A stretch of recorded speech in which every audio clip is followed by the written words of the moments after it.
We started this year with a series that we call To Know Jesus and to Make Him Known. And I want to encourage you not to miss any of it. If you have, just go and listen to it. Because we want to know more about Him so that we can know Him more. Don't want to just head knowledge, we want to experience Him. The first message in our series was, does it matter? Does it matter to know Jesus? I said, if you know a friend and you don't know everything about the friend, it's not so important. You know enough to be his friend. But when it comes to Jesus, we want to know everything. We want to know him in everything. We don't want anything left out. Then Ronald spoke about Jesus being fully God and fully man. Hard for us to understand, but that's how he came. And he had to be fully man so that he can die as man for man. Otherwise, it wouldn't have counted for us if he wasn't one of us. And last week I spoke about the obedience that Jesus had towards the Father and what effect it has on our lives. So today I want to speak about authority. And we know that authority is something that people kick against in the world. They resist it. They start from little. You see that in the school, that they kick against authority. They resist authority. They test authority. And when we grow up, lots of people reject authority completely. I pass times now and then to what I enjoy is watching YouTube. I watch these high-speed chases.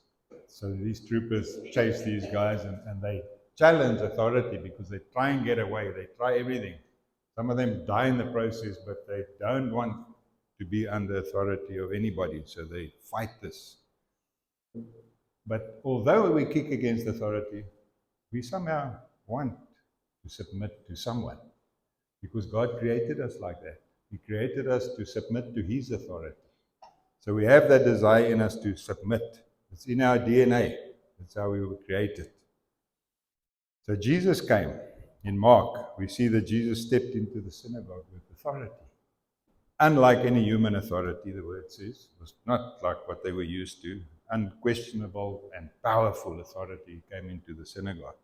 We read this in Mark 1, verse 21 and 22. It says, Jesus and his companions went to the town of Capernaum. When the Sabbath day came, he went into the synagogue and began to teach. The people were amazed at his teaching, for he taught with real authority. So here, this word is put in here, not just authority, real authority. Quite unlike to the teachers of religious law. See, they were used to the scribes taking the scroll and reading here and referring to this rabbi saying so and such a thing, and another one says something. So they were used to getting second-hand information. Still happens today. Sometimes we just get a whole lot of information. But Jesus came and he said, but I say to you. So there's a different authority. I'm not quoting somebody. He comes with his word and he says, for I say to you. But I say to you. His authority was never second-hand. It flowed from who he is. Who he was, who he is, and who he will be forever. That's where it comes from. You know, when teaching, his authority revealed holiness. Holiness, because he was different. Because holiness just means to be set apart, to be completely different, to not be like the others. He was very different to everybody else around him. When he spoke to people, his teachings exposed their sin immediately. It revealed the truth whenever he opened his mouth, and it called for repentance. So when God's word does that, it reveals the sin in us. It's the truth because Jesus is the way, the truth, and the life, and it calls for repentance always. So still today, when he speaks to us through his word, that's what happens. Every word that comes from the word of God comes with authority. We don't edit his words like many do. People change it a bit to make it softer, to make it more acceptable. We don't adapt it to our culture. That we see often, that Jesus is brought into a culture, not the culture submitting to Jesus. We adapt him according to our culture. That's why the religious world, if I can call it that, is saturated with false teachings. Completely false teaching.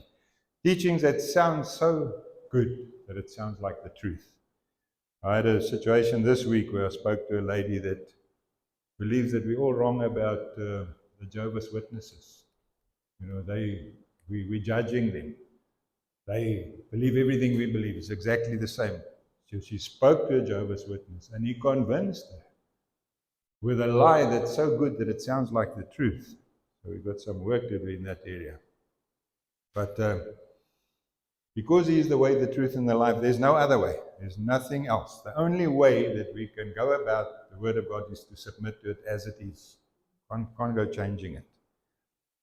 Sometimes I wonder when we come to the Word by ourselves or to the church to hear the Word of God or go to the Word, I wonder if we go for information or if we're allowing it to transform us. Is it for transformation or for information? It's important. There's a big difference. Do we listen to Jesus as our Lord, or do we just listen to him as to his good teachings? Because his teachings were amazing. Nobody ever taught like him. He's got amazing teachers. He's holy, set apart, completely different, the word says. And he expects from us to pursue the same, to pursue a holy life. Nothing less other than holiness. When you were born again, you were set apart by him. We're different. We live a new life. We're not like the world. Different. Jesus is the one who set us apart because it's only him who can. Our job is to endeavor to maintain holiness. To maintain that.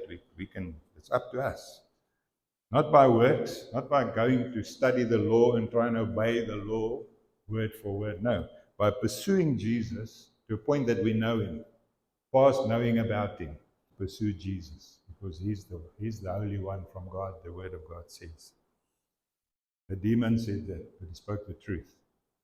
In Leviticus 11, verse 44, God speaks and he says, "For I am the Lord your God. You must concentrate yourselves and be holy, because I am holy." He would not have said that if it wasn't possible for us to be holy. If it wasn't possible for us to pursue holiness and become holy, we would not have had that command. 1 Peter 1, verse 14 and 16, the word confirms it. It says, "So you must live as God's obedient children. Don't slip back into the old ways of living to satisfy your own desires.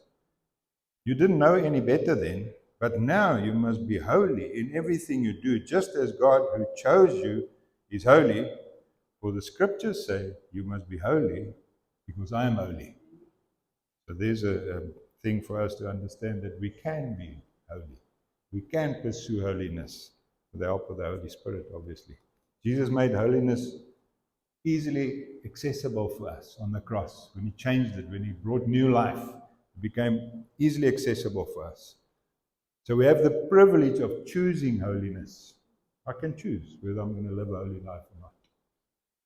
But although he made it easy and all I have to do is choose it, I have the responsibility to maintain it. I can't just choose holiness and not worry about maintaining holiness. I have to. Obviously with the help of the Holy Spirit. Nobody can do it in their own strength. And so Jesus didn't just have authority in teaching. You know, he also had authority over evil. And that will never change. We read about it in the Bible. We read how he's told demons to go. Nothing has changed. It's still the same today. His authority never changes. We read in Mark 1, verse 23 and 26, a man with an unclean spirit cried out, "I know who you are, the Holy One of God." That's why I said a demon said it, but he spoke the truth. You're the Holy One of God. Holiness always exposes darkness. It's like when you walk into a room and you switch a light on, everything's exposed. There's nothing hidden because darkness disappears. So holiness always exposes darkness. The demon in the man recognized something that the people there didn't immediately fathom. They didn't quite get it. He knew that Jesus is the Holy One from God. And that holiness and evil cannot coexist. Can't. Can't in my own life, can't anywhere. Holiness, if there's evil, holiness is not there. Can't coexist. Jesus' authority never negotiated with evil. It never will. He did not argue with the demon. He did not perform some ritual. You see a lot of that today. They believe that it's some ritual that you have to perform. We have a lot to do with it in the school. They come with little bands around their bodies, around their arms. It's rituals that they perform to try and get rid of evil, but it's actually opening the door to evil. Jesus never argued with the demon, never did any ritual. He simply commanded, be quiet and come out of him. Authority, just the authority of Jesus. The demon obeyed instantly. When I read that bit, what happened that day, in Mark 1, verse 23 to 26, it says, suddenly a man in the synagogue who was possessed by an evil spirit cried out, why are you interfering with us, Jesus of Nazareth? Have you come to destroy us? I know who you are, the Holy One of God. But Jesus reprimanded him. Be quiet. Come out of the man, he ordered. At that, the evil spirit screamed, threw the man into a convulsion, and then came out of him. Spiritual warfare is very real. It wasn't just then, it's now. I know here in town and where we move around, we don't experience much of it firsthand, but have a chat to Pastor Lawrence.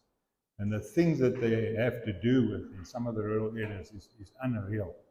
Just the hold that Satan has got on the people, it's real. Evil is real. The work of Satan is real. But the supremacy of Jesus overrides it all. So we're not afraid of it. It's there. It's real. We wrestle not against flesh and blood, the word says. But we're not afraid of it. Never afraid of it. Because Jesus overrides everything. Under his lordship and his authority, we don't have to be afraid. We're safe. We're covered. I have a responsibility. I have to surrender to him. I must walk in obedience. Then I'm safe. In 1 John 4, verse 4, the word says, but you belong to God, my dear children. You have already won a victory over those people because the Spirit who lives in you is greater than the Spirit who lives in the world. The Spirit who lives in you is greater than the Spirit who lives in the world. Amen. Jesus had and will always have authority over everything. In your life, there's things that you're struggling with. He has authority over anything that binds you, torments you, oppresses you, authority over addictions, struggle with addictions, deception, fear, habitual sin that keeps us bound. It does. We have this sin in our lives and we think we can get rid of it and we just can't, and I didn't want to do it and I did it again, and it carries on like that. Jesus has authority over it, over this and much more. All this stuff will bow down to his authority. Can't stand against the authority of Jesus. And people always recognize his authority and they respond to it. So if we walk in the authority of Christ, people recognize it. It can't be missed. The next two verses in Mark 1, verse 27 and 28 highlights the people's response. After this demon just got out and left because Jesus told him to, this is what it says. Amazement gripped the audience, and they began to discuss what had happened. What sort of new teaching is this? They asked excitedly. I'm glad they were excited about it. It has such authority. Even evil spirits obey his orders. The news about Jesus spread quickly throughout the entire region of Galilee. So these people were amazed. They couldn't believe. They've never experienced anything like that. Amazement, unfortunately, is not the same as submission. Amazement gripped the audience, the Bible says. That still happens today. Amazement of Jesus grips the audience. But unfortunately, amazement does not necessarily produce obedience. Many admired Jesus, many were amazed, but not so many obeyed him. They were just amazed at his authority. The global church today, I believe, I'm just making a statement of my own belief, is full of people who are amazed at Jesus. They're very amazed at Jesus. They love coming to church and they love hearing the word, and they dance and they sing and they enjoy get the goosebumps and everything. It's so amazing to know about Jesus. But when they walk out the door, they don't walk in obedience. There's a big difference between being amazed and being walking in obedience to. So I dare to say the majority of them don't walk in obedience. They don't live their lives in the obedience of Jesus. They just amazed at his teaching, because he was an amazing teacher. Like I said last week, Jesus' obedience saved us. saved my life. His obedience to the Father to go to the cross saved me. My obedience shapes me. He saved me, and now I have a responsibility to be shaped. And I get shaped by being obedient to the Word of God. Be obedient to the Lord. That shapes us. No good coming to church every Sunday and get all the information. Go to the Word, go to a Bible study, go to a homeroom, get all the information. But there's no evidence of transformation. Transformation comes with obedience. Obedience makes transformation start happening. Until I'm obedient, I'll just have a lot of information. In Matthew 28:18, Jesus says, I've been given all authority in heaven and on earth. All. The Greek word there means all. Everything. Nothing's left out. Got authority over everything. Anything you can think of. Means authority over all spirits, whether good spirits or evil spirits. Jesus has authority. You have authority over sin. He has authority over life and death. He said that I have control over my own life.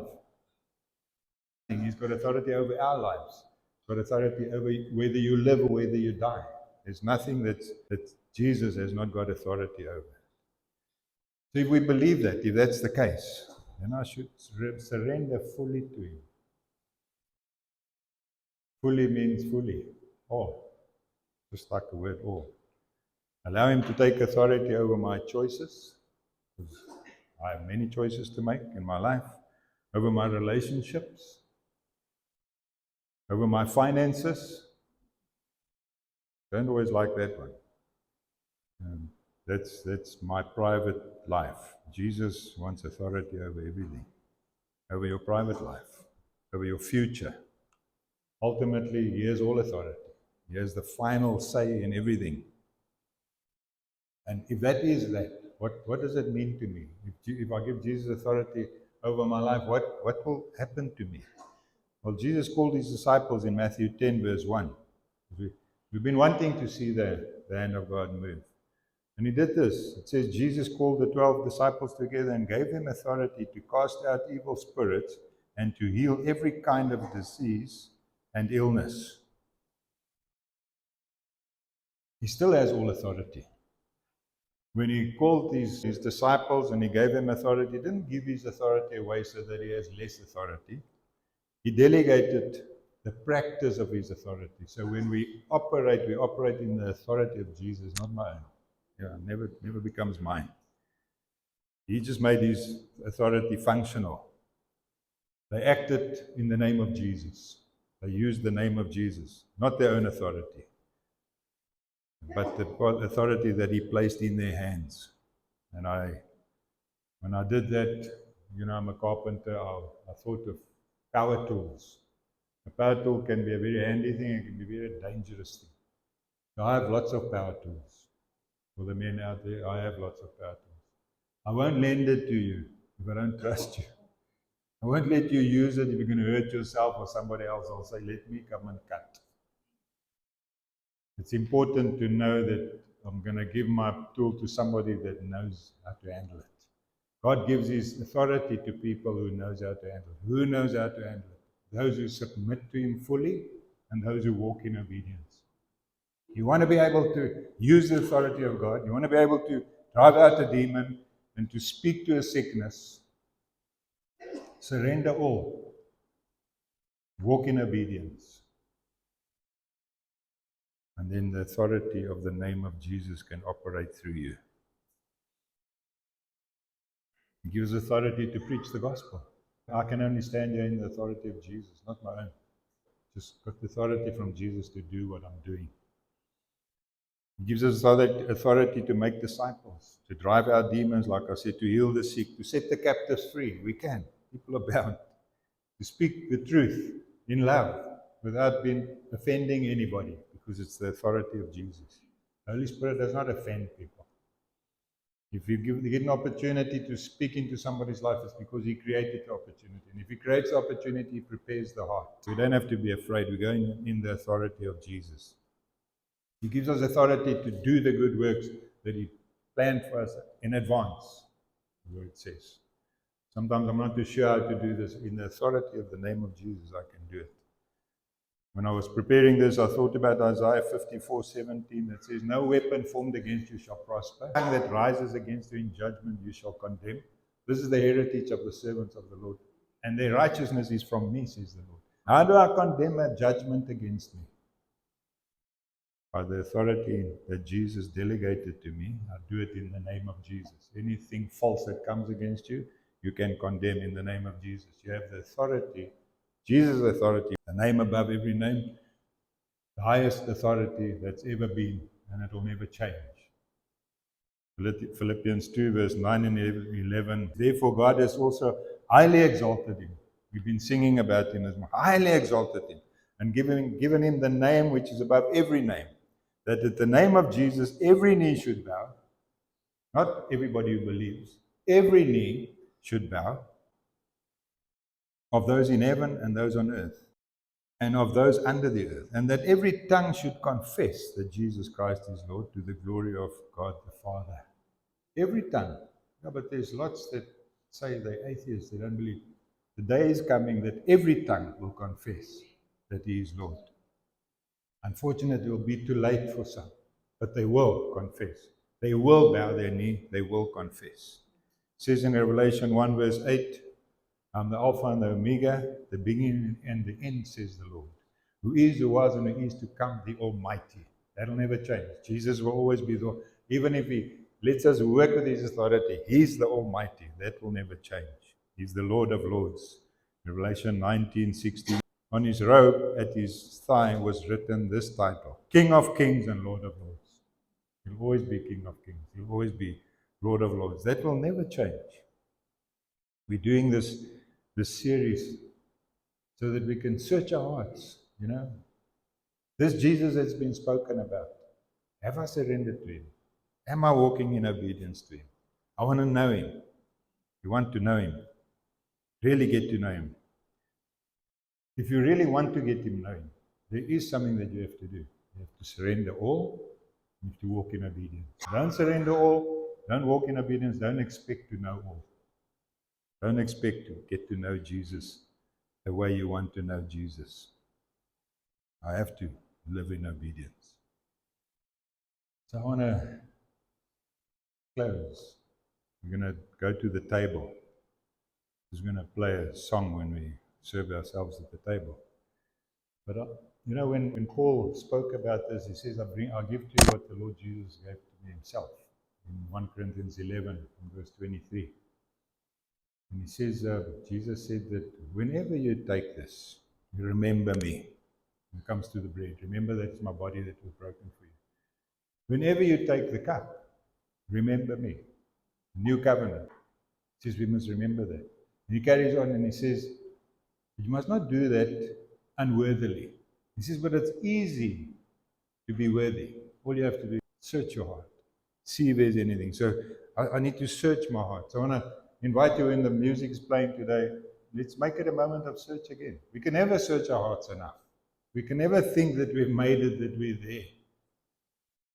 David, a man after God's own heart, prayed, see if there's anything in that offends you. Do I really believe that Jesus was given all authority? Have I submitted everything to his authority? Is there maybe an area in my life that I resist? Like we can easily resist authority. Don't tell me what to do. Is there some unwanted habit that is pointing out today? Unforgiveness? We think that's a little thing. It's a big thing, because Jesus said, if you don't forgive, you won't be forgiven. You want to be forgiven, then forgive. Yeah, but you don't realize, well, he was on the cross, beaten, dying, bleeding, and he said, Father, forgive them. They don't know what they're doing. We can't do that. We're not forgiven. Forgiveness is a big thing. Struggle with it, but with the help of the Holy Spirit, you can do it. Maybe he's just waiting for that total obedience. He's Lord of all. He's the Holy One of God, like the word says. He speaks with authority, he commands with authority, and he reigns with authority, and he always will. And one day, like I said, every knee will bow, every tongue will confess that He is Lord. So whenever we think of that, it's simple. You don't have to explain it. It's better to bow your knee now and submit now while you have the choice to do it than to be forced one day to bow your knee and to confess that He is Lord when it's too late. Because they will. We'll be going to hell after they've confessed that Jesus is Lord because it's too late. We're supposed to do it in this life. And God knows our hearts. Oh, do we stumble? Often. Do we fall? Often. Do we sin? Often. He says if you say you're without sin, you're just fooling yourself. But I choose, and the Holy Spirit helps me. And every time I get up, I'm stronger. Every time I start running, I run faster. Paul says, I don't look back, I lengthen my stride. I just start going faster. To this, pursuing Jesus. There's nothing else that we should be pursuing in life than to pursue Jesus and pursue knowing Him. I want to pray with us, and then we're going to go to the table. Lord, we come to you confessing that you are King of Kings and Lord of Lords. All authority was given to you. In heaven, on earth, and under the earth. Nothing is hidden from your authority. We want you to search us, search our hearts. Lord, show us clearly what's there that shouldn't be there. What's there that's resisting your authority, because we don't want anything like that. We want to walk in obedience. And as impossible as what it feels, we know, Holy Spirit, that you can help us to do that so that we can be holy because you are holy.